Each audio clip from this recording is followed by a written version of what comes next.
자, 9월 7일 시황, 어제 이어서 오늘 2부 말씀드리겠습니다. 9월 7일 시황 2부입니다.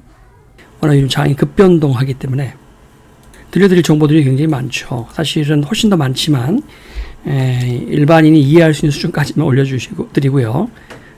사실 상당히 전문적인 내용도 되게 많습니다. 자, 첫 번째 설명해드릴 지수는 빅스 지수라는 겁니다. VIX 빅스 지수인데 일명 이제 원래 공식적인 명칭은 시카고 옵션 거래소 지수라고 하는 건데요.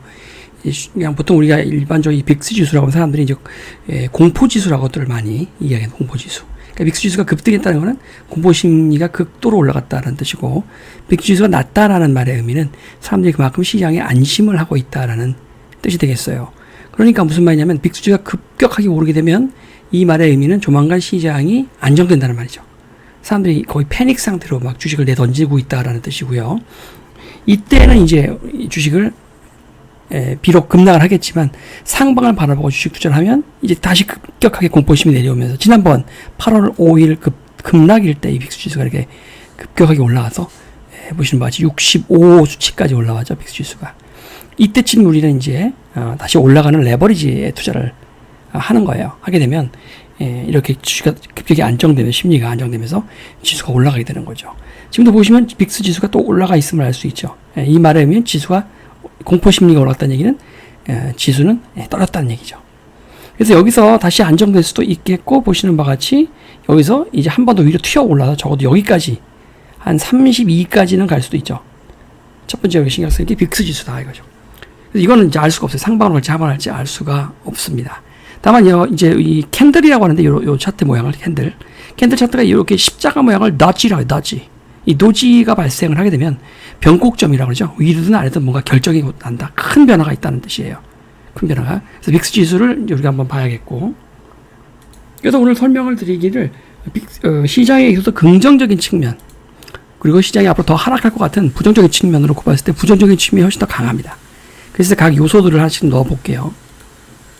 지금 뭐 시장을 그렇게 예측하기 힘들다는 얘기예요. 그만큼. 그래서 아무튼 빅스 지수가 지금 변곡점이니까 이거는 위든 아래든 하나씩 모두 다 긍정적인, 부정적인 요소에 하나씩 다 넣어봤고요.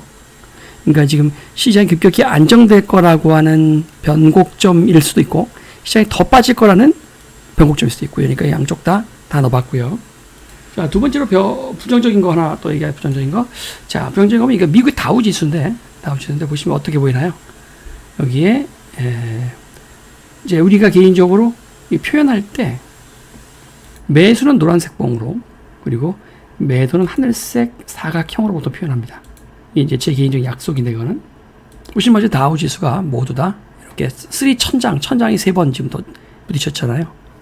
그럼 우리가 이런 말이 있죠. 주식은 바닥이 이렇게 3번 나오면, 노란색이 3번 나오면, 바닥에서 나오면 파출소 앞에서 도둑질해서 반대 주식을 사라 라는 말이 있고, 이 3 천장이 나오면 이거는 무조건 36개 주랭랑이다 이런 말이 있습니다.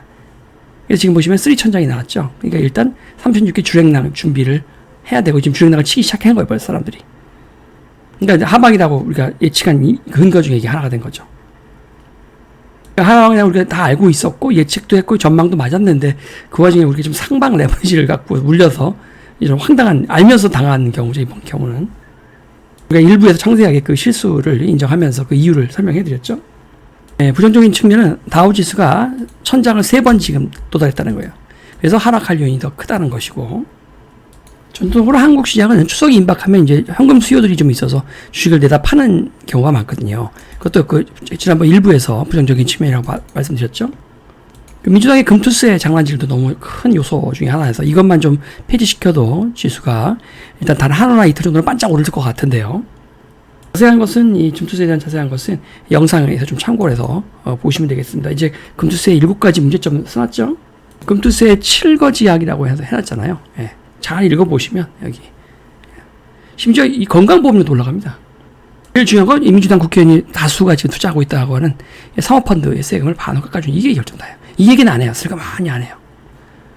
안 하고 이제 뭐 흔한 말로 뭐 돈 벌었으면 세금 내라는 식으로 돈을 벌면 세금을 내는 게 맞죠. 맞는데 그러면 거래세를 받지 말아야죠. 거래세를 우리가 지금 1년에 한 20% 내거든요. 그러면 이거 내고 이걸 또 가져가 버리면, 금투세를 또 가져가 버리면 40에서 47.5%가 세금이 되는 겁니다. 도둑놈들이죠.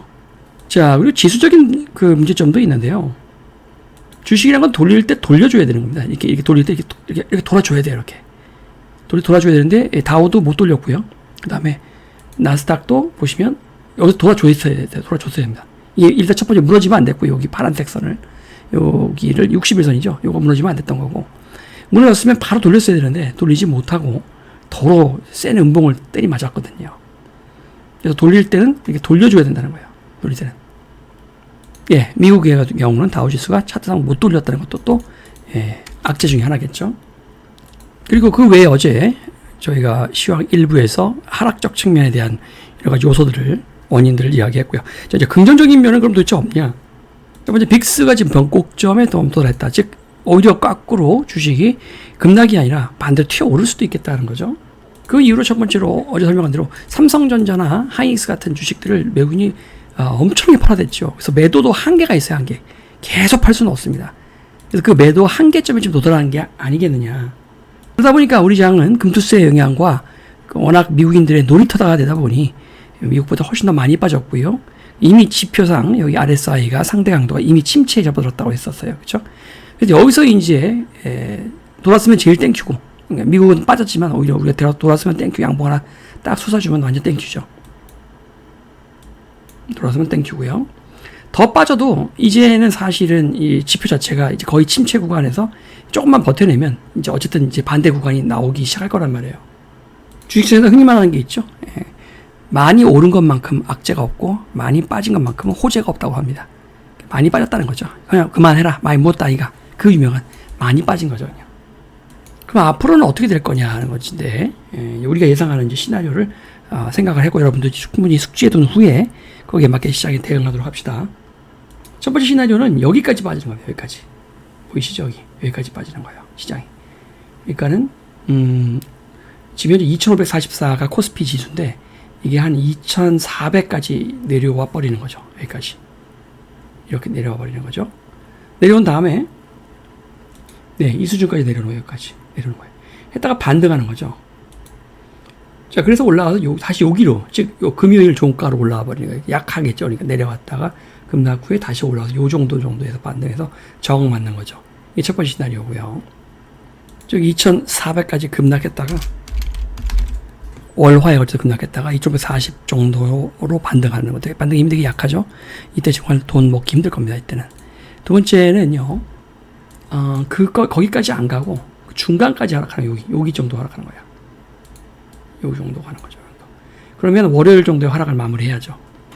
그래서 한 2,500 초반까지, 2,400 후반까지 갔다가 다시 반등은 그 정도 지금 이야기한 정도보다 조금 더 한 2,600까지 반등하는 거죠. 오차는 좀 있으면 2,490, 2,510 정도에 하락을 했다가 2,600 정도까지 반등하는 경우입니다. 세 번째는 최상의 시나리오인데요. 내일 오전에 잠깐 하락을 했다가, 그러니까 이 정도 하락을 했다가 바로 반등을 내일 당일날 바로 시작하는 거예요. 내일부터. 하락 후 바로 반등. 바로 반등하는 거죠. 그래서 바로 양봉으로 말아 올려서 가장 바람직한 시나리오예요.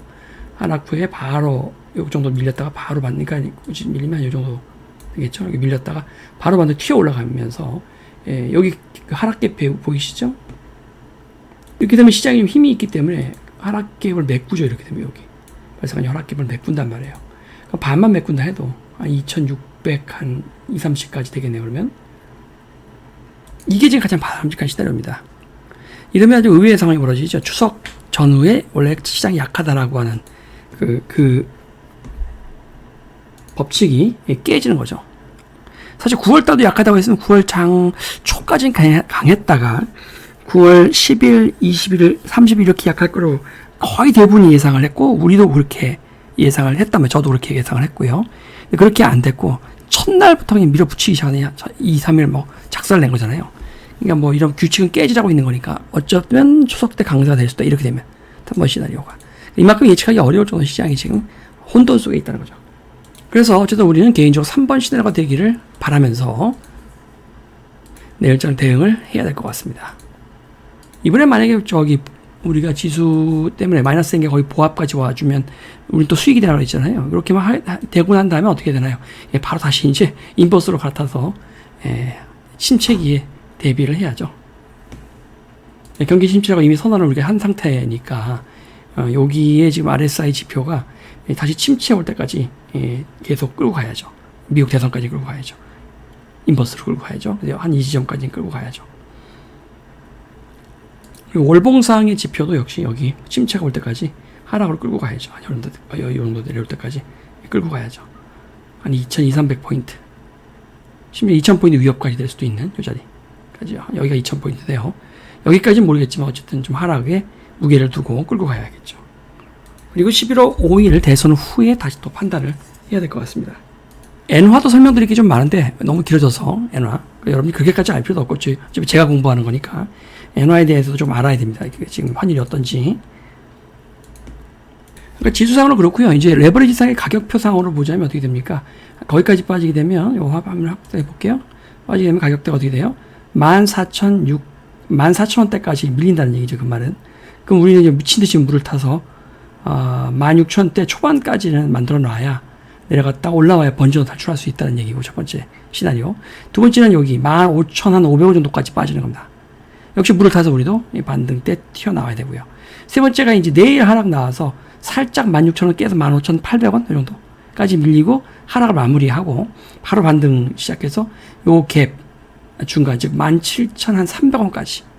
그럼 우리가 하락 단가를 16,900원까지만 낮춰놓으면 어쨌든 수익으로 나온다는 얘기죠. 그렇게만 최상의 시나리오의 경우에 그렇다는 거예요. 우리가 말씀 여러 번 드렸지만 본전만 되면 마이너스가 없어지고 본전만 되면 그거만큼 수익이라고 해서 이미 다 손실은 지난번 수익을 다 깠어요.